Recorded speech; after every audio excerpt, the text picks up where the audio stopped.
first, Rose provided us with the minutes from the previous meeting. I'm assuming everyone had an opportunity to review those. And are there any changes or additions, edits? Could I have a motion to approve the minutes as submitted? I'll make the motion to approve. Second. Seconded and moved and seconded to accept the minutes as offered. And so with that, we'll get on with the agenda, and we're all anxiously awaiting the update on our certification accreditation program. So, Yes, good evening. Okay. Captain Robinson will be updating on where we are to date with our Great. accreditation. And great. Thank you, Chief. Thank you, Chief. All right, good evening, everyone. We'll give everyone a quick update on the certification and accreditation. Hopefully, everyone's doing great. On the certification and accreditation. Hopefully, everyone's doing great. On the certification and accreditation. You had to put it mute. Okay, got it.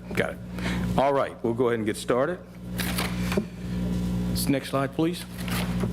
Okay, as everyone has been briefed over the past several months as it relates to the various stages that we've gone through, we're currently in phase 4, but this is just a simple reminder of the previous phases that we've gone through thus far as it relates to our journey towards certification and accreditation. Of course, phase 1, determine the need. Phase 2, review the GACP and CALIA programs. Phase 3, establish the Office of Professional Standards, which encompasses the establishment of our policies and procedures, which are necessary in order to move forward in the realm of certification and accreditation. Next slide, please. Phase 4, of course, identify and implement. That's where we are right now. So we'll continue our efforts to identify and implement the standards of both the programs associated with GACP certification as well as CALIA accreditation. And of course, this entails, as we've stated before, just a reminder, 140 standards, give or take, for the certification, and 180, give or take, for accreditation. And as we provided in a very brief update last month, where we were, and that was the attendance to that bi-monthly meeting, where we were going to take 10 of our standards to have them reviewed, which are our files that confirm whether or not we're in compliant, whether or not we're on the right track, whether or not there's some things we need to dress up within those standards. And we did that. So last month, we attended that bi-monthly meeting. You can go to the next slide, please. And these are the files that we had our colleagues that are assisting us at the Georgia Chiefs of Police Accreditation Council, and they go through our files. These are departments that are already certified. They're already accredited. And so what we can do as members of this group, we can bring up to 10 files per meeting. And these are the 10 files that we took to that meeting. As you can see here, it talks about the specific standard that was reviewed, and then, of course, a response to their assessment or review.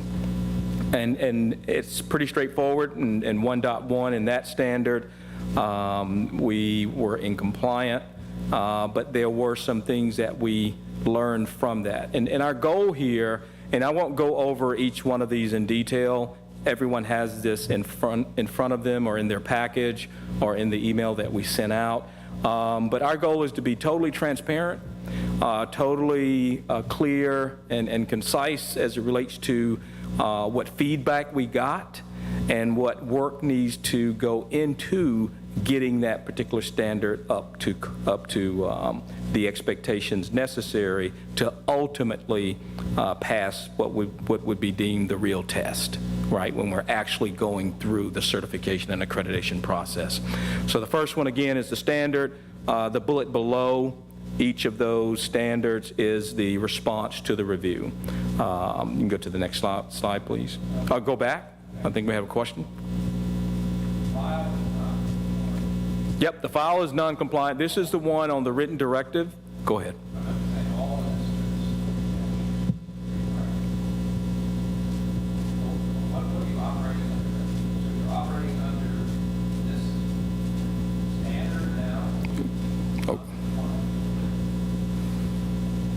Let's bring that one back up.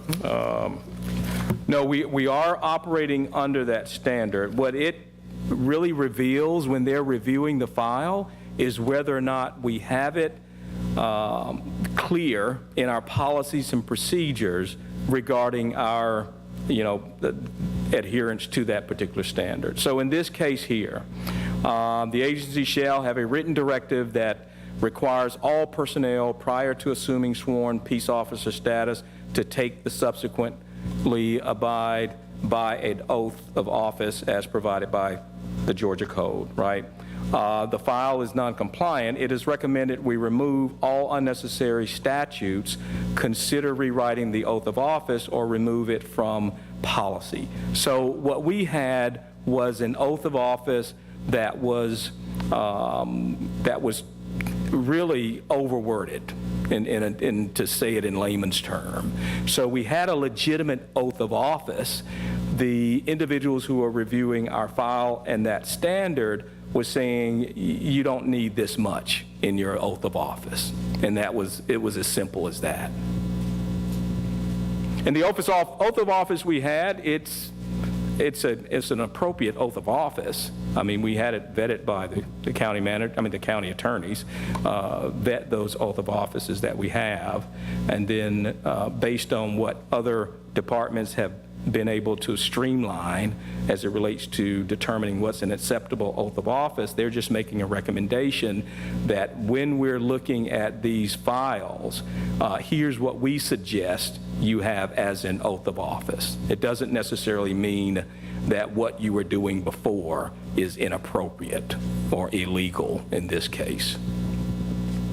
It's just making recommendations to simplify what we already had, and it's as simple as that. I'm not sure if I could explain it any better way. It was too cumbersome, too wordy, and they're saying, hey, here's a more simple, very acceptable way to actually proceed with this type of oath of office. Yeah. So, Captain Robinson, does each county police department in Georgia have a unique oath of office? There's Some not do. a standard or a model that would be statewide?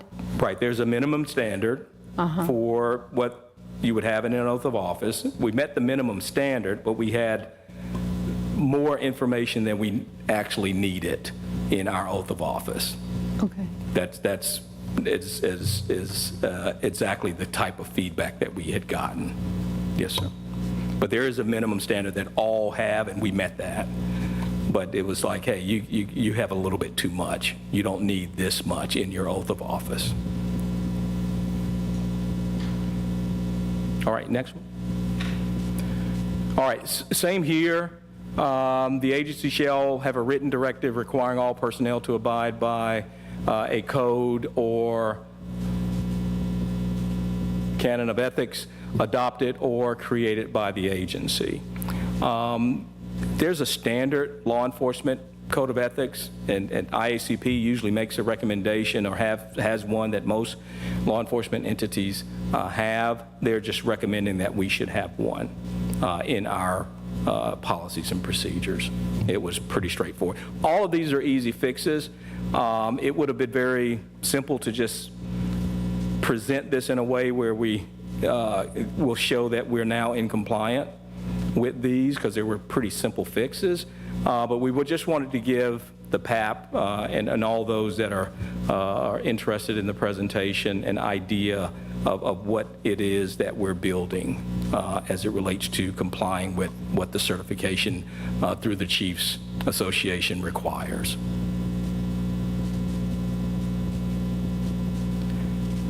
All right. Here are two more, and I list all 10 here, and of course they're in each of the PAP members' files. And even though you'll see there are some where we are compliant, There are some other suggestions that they're making to suggest that we could make it even a lot more stronger as a file. Okay. 1.8, and I'll read this one since it says we're not in compliant here. The agency shall have a written directive stating that only sworn law enforcement officers execute arrest warrants. Doesn't mean that that's not what we do. They're just saying you need to put this in writing, saying that this is what you do. So even when an organization follows those directives, are you memorializing that in your policies and procedures that you are following it? And in many instances, sometimes it will say that it's non-compliant, but agencies are following it. And keep in mind, as the PAP knows, many agencies don't pursue certification and accreditation. So therefore, they may be doing this as well, and they're in compliant, but it doesn't state it in their policies and procedures that this is the pathway that they would actually take in order to comply with this requirement. Because a lot of these you'll see are legally required. So, I mean, we cannot function without doing this. Yes, sir. So are these now corrected? Are they now compliant? Oh, yes, sir.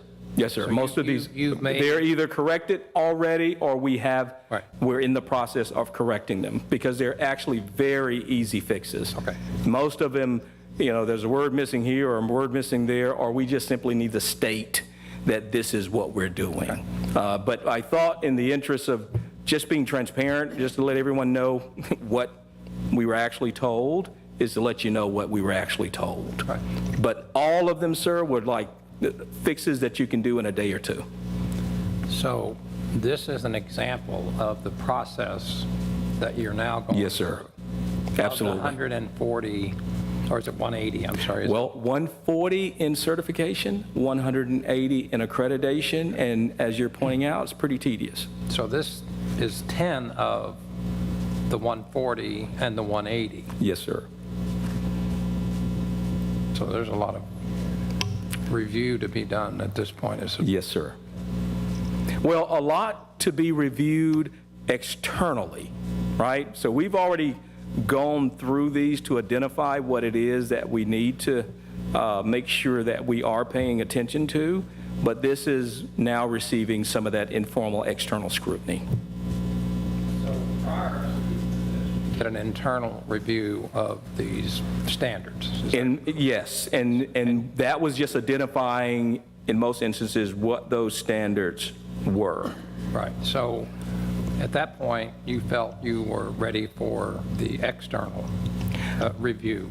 We were ready, very good point, we were ready for someone else to see whether or not there's something that we're not seeing that they could identify for us. And would Yes. you say this is pretty standard with the process, the way Oh, it yes. goes with other agencies that have Yes, sir. gone for that? Absolutely. Yeah, Absolutely. I can tell you from just the federal days, going through this with the Marshal Service, it took a long time to go through all the policies just to make sure that they were compliant. Yes, sir. Thank you, sir. You're absolutely right. All right, the next one. All right, this is a good slide, right? Both are compliant, right? The agency shall have a written directive requiring a performance evaluation of each employee by be conducted and documented at least annually. So of course, we're in compliant. And then of course, the latter, we're in compliant as well. So most of them, you know, just going in to meet with our fellow colleagues, we were actually in pretty good shape. And even the ones that weren't in compliant, there were small things that were needed to fix it.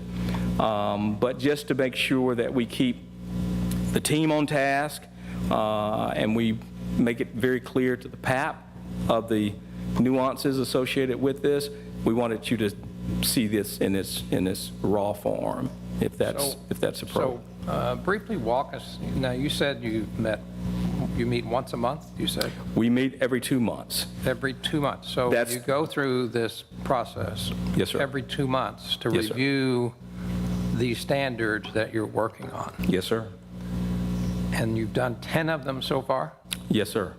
Well, 10 of them externally, right, the ones that we can take to this meeting. So you have another 130 then you don't meet but every 2 months to go over these standards?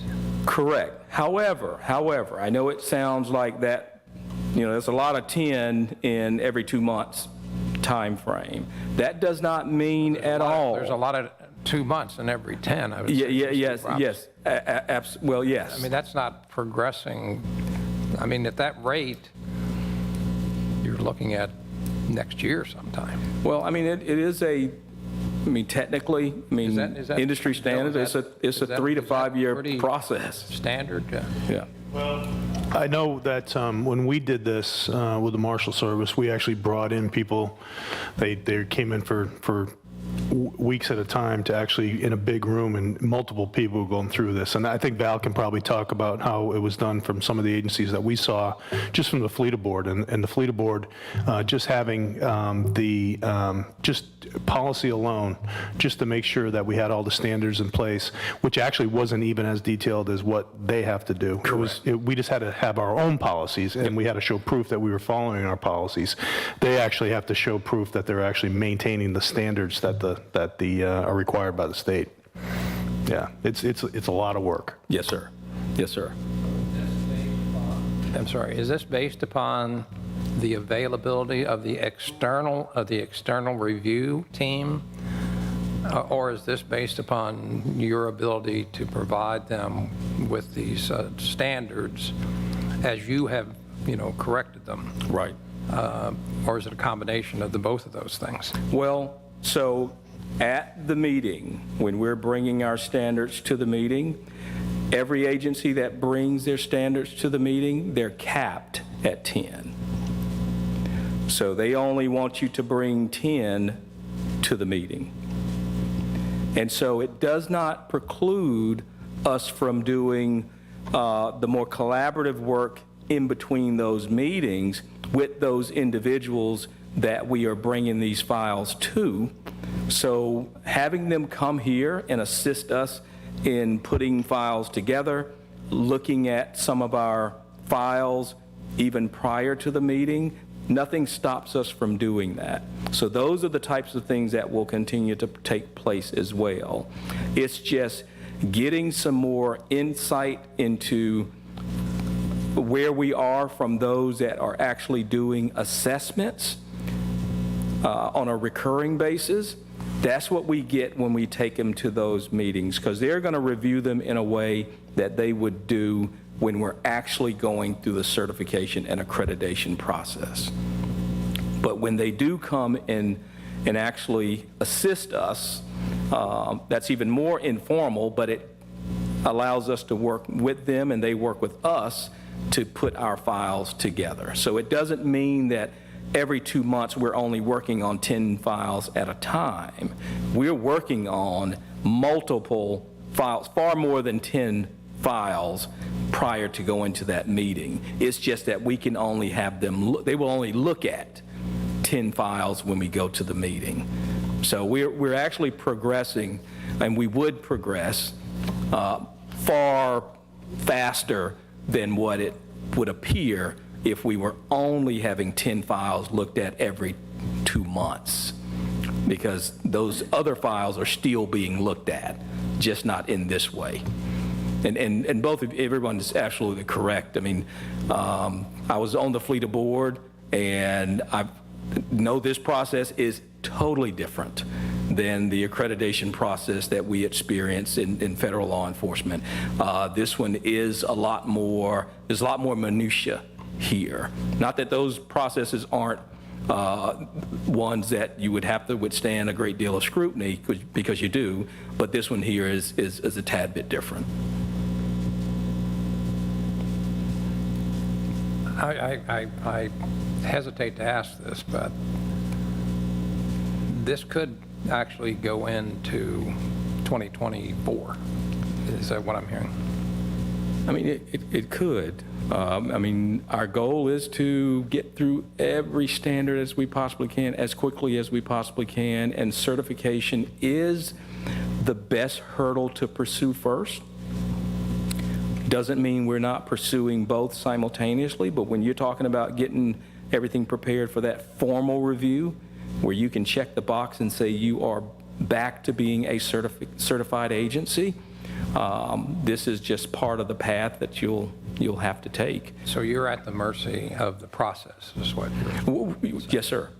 Yes, sir. So nothing that you could do, you could, even if you brought in additional resources and worked 24/7, you're still at the mercy of their availability to go through To review this the external files. review. We are, but I mean, we will be able to review more files a lot faster, but I'm not sure if that will, we're looking for, at the end of the day, we're trying to have a quality process where when it's time for it to withstand scrutiny, it can withstand scrutiny. And sometimes that will take you'll have to take a few beatings every 2 months from those team members to make sure that you're on the right track. You'll still only be able to take 10 files every 2 months, whether we had a team of 3 or 4 or 50. So that's still the case, but in between those 2 months, you'll probably be able to review more files. So I think that's a good point. I appreciate you bringing it up because the anticipation is that there's a certain date that we want to get these done by. And what we have been talking about really for the last several months is that to do it, but to do it right, it's gonna take some time. And then to add this to the mix, the fact that we're dependent on that outside review makes it even longer. But as we've talked about several times, the key is to do it, get it done, but get it done right, because the maintaining those standards and maintaining certification and accreditation is a whole nother story. And so the more you do on the front end to get it right and get it more sound, then the easier it will be on the back end to maintain the certifications moving forward, which is still a lot of work as well. Yes, sir. Yeah, I guess we just never, or at least I never understood the complexity of the process. Yes, sir. And how you were sort of put in a position of wait. No matter how much we do, it's still upon them to come in and do that external review and then go through that final process at some point. So Yes, sir. I didn't. Yes, sir.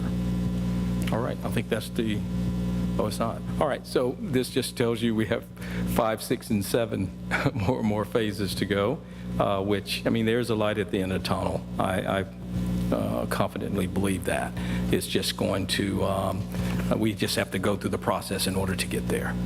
All right, turn it over to the sheet, unless there are any questions from anyone from the panel. Okay.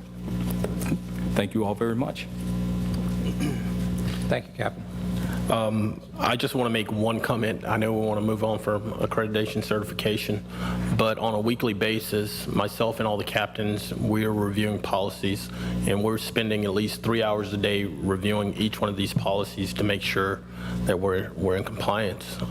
So that's what we're trying to build upon. So yes, it is time consuming. It's very tedious, tedious process, and that's all I'll add about that.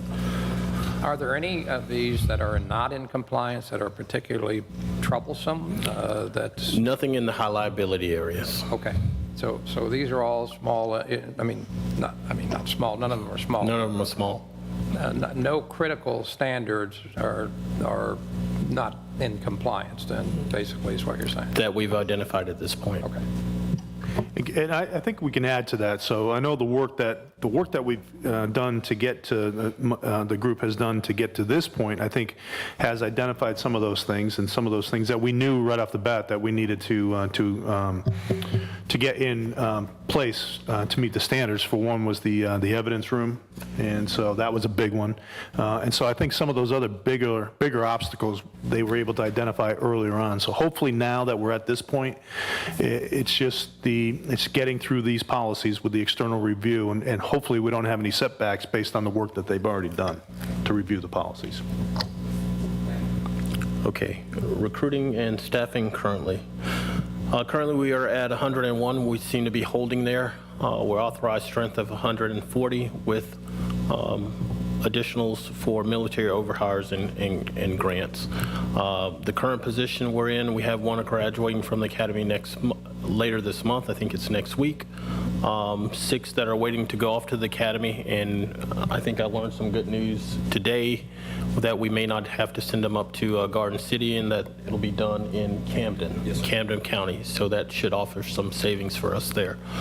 And one currently out on light duty. We have 4 that are pending conditional offers from HR. And everything else is pretty self-explanatory in regards to that. I'm curious, did that, the number 132, did that go up in the last budget? No. Chief, you want to explain that? So that's, so Chief went through, met with our human resources, and there was always those 8 positions that were funded by the HEAT grant. So Chief, you want to explain that? Sure. So authorized strength was 132. We had 8 positions that were funded by the COPS grant, which would allow us to go up to 140. And then I believe at some point, the commission approved 5 overhires if we ever get to the 140 due to folks being deployed on military, et cetera. So that's where the numbers are. So it could go up to 145 in the event that we get the 140. But the COPS only kicks in when you have reached your particular level of staffing, isn't that correct? In other words, you have to get to 132 before you can get the funding for the additional 8? No. That's not correct? No. So we have to do, what is it? Basically every other hire that we're doing right now, because the COPS grant, I believe we requested an extension of a year. So every other hire needs to be a COP or a COP grant applicant or recipient, so we can hire the number that we need to fulfill the grant requirements. Recruiting, so currently we pulled some numbers to look to see how we're comparing, and you don't have this information there, but I'm going to give you the numbers that we were able to prove. So this year alone, we've received about 32 applications for police officer position. As compared to 2022, all of 2022, we received 91, and 2021 for the entire year we only received 73. So we're about a third of the way as far as applicants being submitted to become a police officer. And of those 32, at this point in time, 2 have withdrawn, 5 were deemed ineligible for hire. 7 have been hired this year so far, and there's 4 additional that are going through the process. When you compare that to other numbers, and I think we're pretty much for 2023 to be on track with what we hired in 2022. We hired right at 25, but when you're hiring and you're losing at the same time, it almost puts you back to 0. So that's where we are as far as where we've hired, what I believe our projections potentially will be for 2023, if everything holds true to form at this point. We have, and I'm not sure if everybody on the panel has it, but we've updated our pamphlets, recruiting pamphlets. We're trying to be as robust as we can with attending community events that will afford us the opportunity to meet with people. We've done at least 2 this year, as well as I believe we have one scheduled over in Appling County on April the 6th. So our recruiters are really getting out there and trying to make GCPD known and attempting to hire as many people as we can and recruit as many people as we can. And I believe we're on the right track. That's what I think we needed, a shot in the arm in our recruitment department, and that's what this officer has allowed us to do. In your assessment, does this 101 versus the authorized level of 132, does that have an effect on your effectiveness and your policing of the community? It can inhibit things like response time. It can inhibit things like proactive patrols. It can inhibit things like performing community policing, because if officers are bouncing from call to call, then you don't have time for those other things.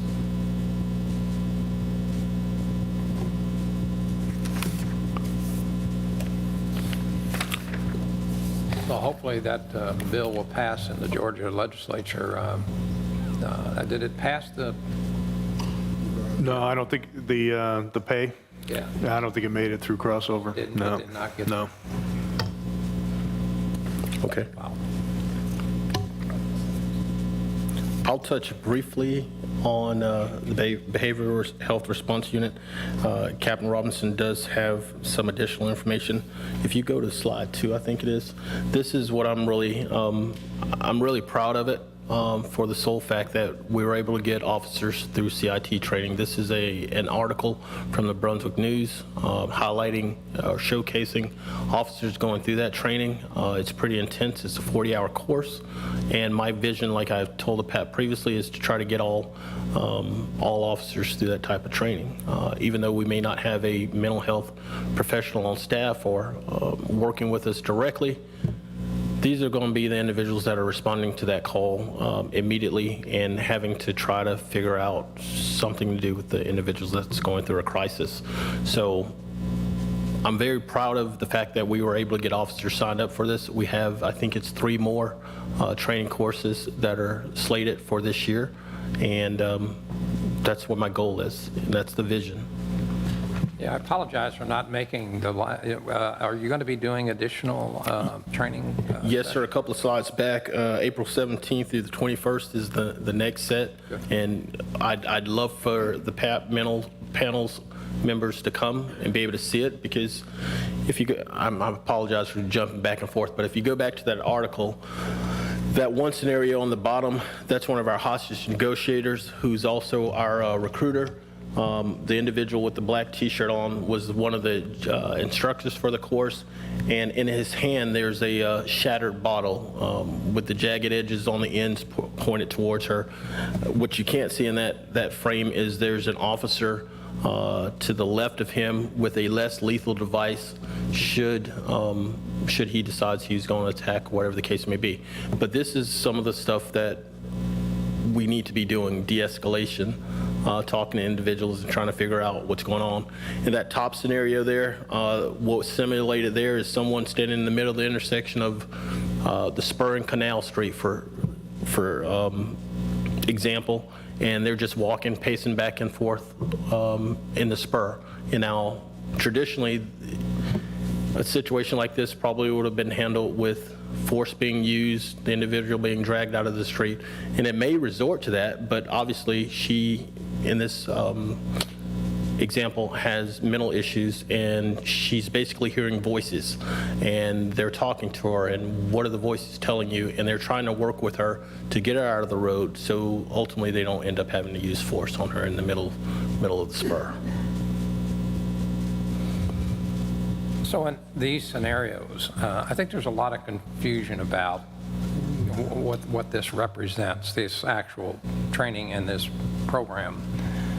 You're training your officers to identify symptoms of mental health versus somebody that's on drugs or someone who's, drunk or whatever the case may be, and then make a determination as to how to handle that person, where to transport them to, versus calling in a mental health expert on the scene and then doing some sort of, Evaluation. mental there on health. the Yeah, scene. exactly. Absolutely. So that is not what happens, is that correct? In this training, no. The officer gets there, he or she makes a determination whether or not this person is going through some type of mental crisis, and then trying to work through that mental crisis to resolve the issue for that moment, and then, like you say, getting transported to a receiving facility somewhere so they don't end up in jail because of disorderly or whatever the case may be. Yeah, I look forward to an opportunity to witness that. Right, yes, sir.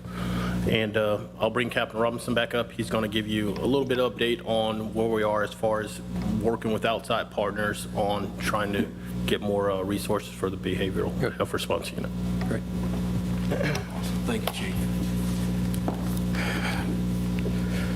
So as the chief has stated, I mean, we are trying to make sure that we have staff trained and prepared, right, to engage in the event that they come across someone who's in a mental health crisis or experiencing a mental health crisis. Next slide, please. Phase 4 again, right? We were in phase 4 for certification and accreditation. We're still in phase 4 for the behavioral health response team. So we've gone through phase 1, 2, and 3, which I think was on a previous slide, but it is in the material in front of you. And here, of course, to expound on what the chief has already stated, is we have about 29 individuals who have gone through that training that was in the newspaper article there. And more training is scheduled to have them all trained in this particular, with this particular skill set. Just additional tools in the toolbox.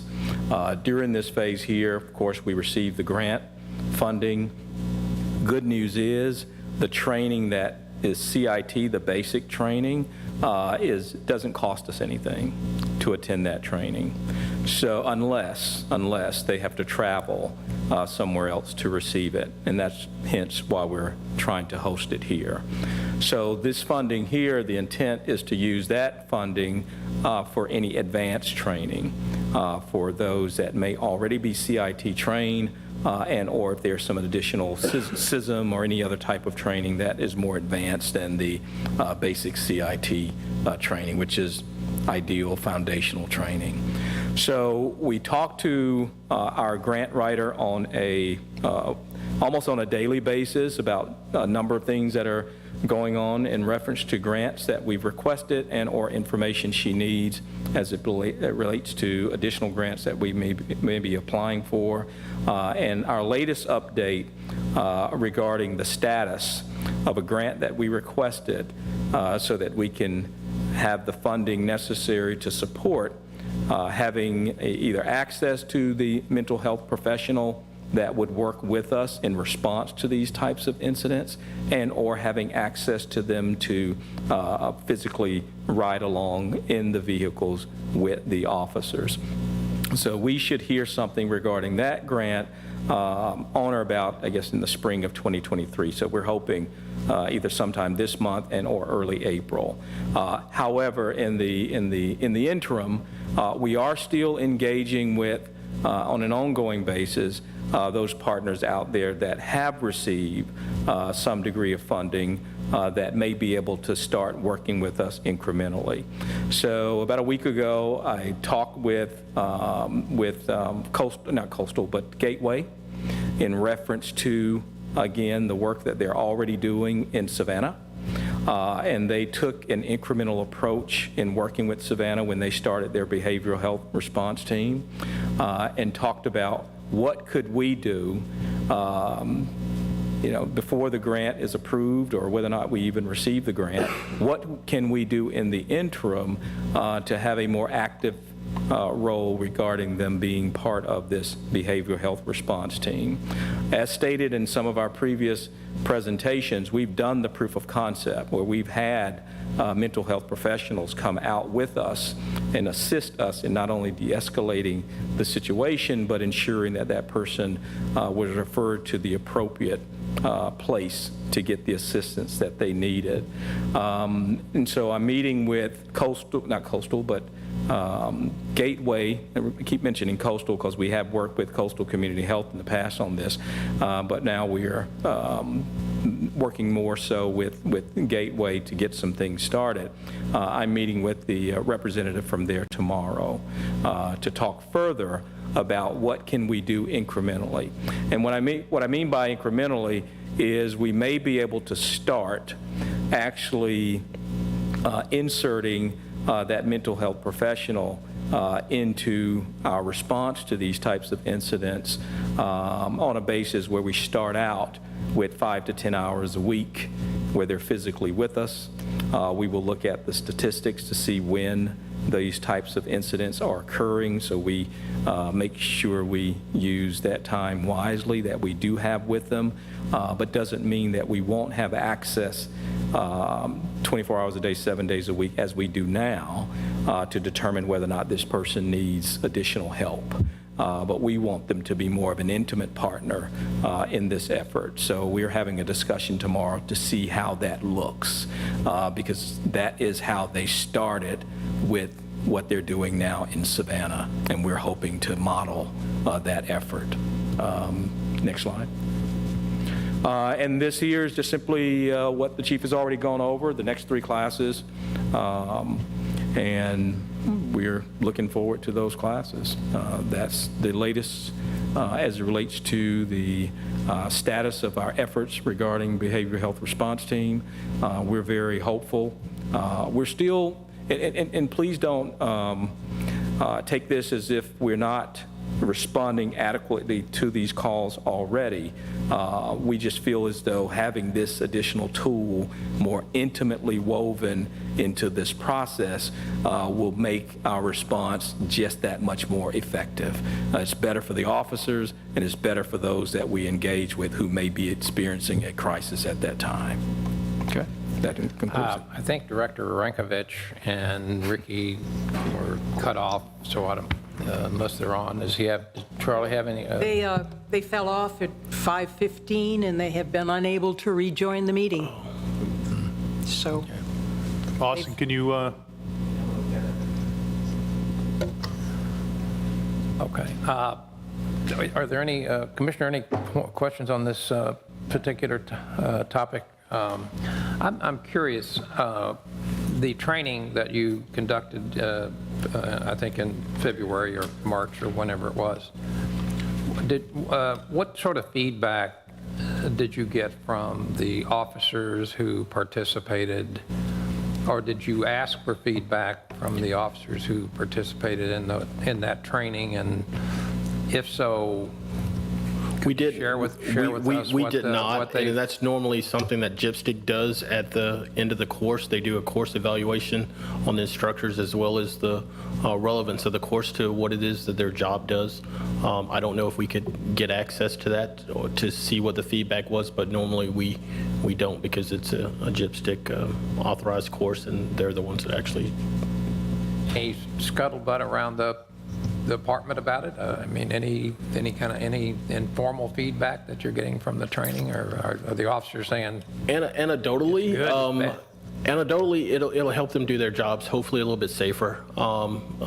Cut down on arrests when there's a situation that really doesn't require it, because the individual is suffering from a mental health crisis and not necessarily trying to commit a criminal offense. We run into situations where, like the young lady that was standing in the middle of the road, we go to a Waffle House or some business and they call us and say, hey, I want this individual criminally trespassed. Well, they're the property owners, and technically we can do that. But you realize that this individual really doesn't need to be criminally trespassed. He or she just has some type of issue that's going on.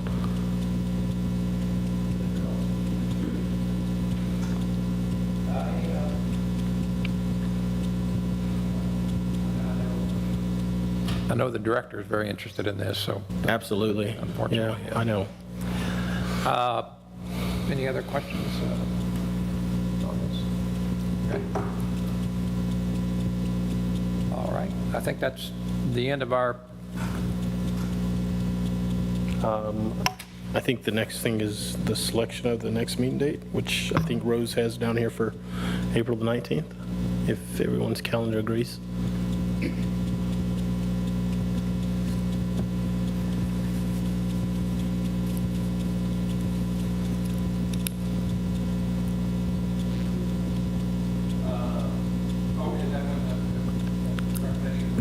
Yes, sir, that's the date that she proposed, and unfortunately, she had a personal matter she had to attend to. That's why she's not here this evening.